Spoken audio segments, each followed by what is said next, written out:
સુરત શહેરમાં પૂરના કારણે લાખો લોકોની સ્થિતિ અત્યંત દયનીય અને ચિંતાજનક બની ગઈ છે। સતત 3 દિવસ સુધી ખાડીના પૂરના પાણી રહેણાંક વિસ્તારોમાં ભરાઈ રહેતા સ્થાનિક લોકો માટે તે માથાનો દુખાવો સાબિત થયા હતા। પૂરની આ વિકટ પરિસ્થિતિ દરમિયાન અનેક વિસ્તારો એવા હતા જ્યાં વહીવટીતંત્રના અધિકારીઓ કે સ્થાનિક નેતાઓ ડોકાયા પણ ન હતા, જેના કારણે લોકોને કોઈ પણ પ્રકારની પ્રાથમિક સુવિધા કે મદદ મળી શકી ન હતી। આ આકાશી અને વહીવટી સુસ્તીના કારણે જનતામાં ભારે રોષ વ્યાપેલો હતો। આ જ લોકરોષનો ભોગ સુરતના ઉધના વિસ્તારના ભાજપના ધારાસભ્ય મનુ પટેલ બન્યા છે, જેઓ જ્યારે પૂર પ્રભાવિત વિસ્તારોની મુલાકાતે વોર્ડ નંબર 28ના પાંડેસરા વિસ્તારમાં પહોંચ્યા ત્યારે ત્યાં હાજર મહિલાઓએ તેમને ઘેરી લીધા અને પોતાની ભડાસ નીકાળી હતી। પાંડેસરા વિસ્તારમાં ધારાસભ્ય મનુ પટેલ પગ મૂકતાની સાથે જ સ્થાનિક મહિલાઓનું ટોળું તેમની સામે આવી ગયું હતું। મહિલાઓએ ધારાસભ્યની સામે સીધો આક્રોશ વ્યક્ત કરતા જણાવ્યું કે અમારા ઘરો પાણીમાં ડૂબી ગયા હતા, ખાવા પીવાના ફાંફા હતા, છતાં 3 દિવસ સુધી અમને કોઈ જોવા સુદ્ધા આવ્યું નથી।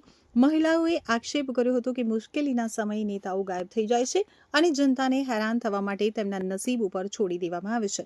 પૂરના ગંદા પાણીની વચ્ચે દિવસો વિતાવનાર મહિલાઓનો પિત્તો જોઈ અને હજી પણ 7મા આસમાને હોય તેવું લાગી રહ્યું છે। दूसरी स्कूल में शिफ्ट किया, तीसरी 7 स्कूल में शिफ्ट किया है सबको। 2500 से ज्यादा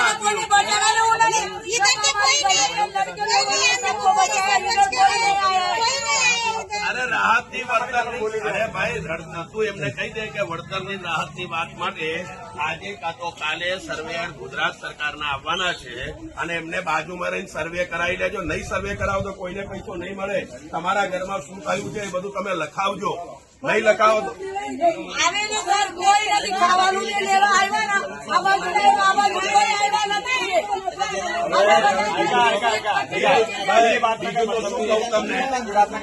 તમને બધાને શું કહું બીજું યાર, અમે કેટલું કહીએ છીએ, શું કહીએ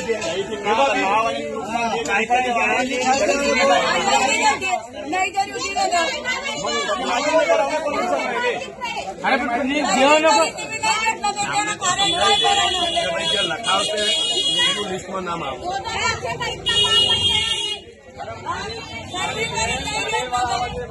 સર્વે વાળા આવશે, તમે ફરી ફરી લખાઈ દે।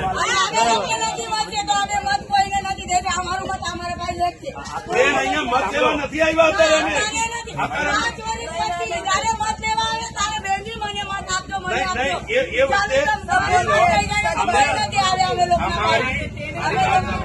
અમારું સેવાનું જે કામ છે અમને કરવા દો, અત્યારે અમે એ જ કરીએ છીએ।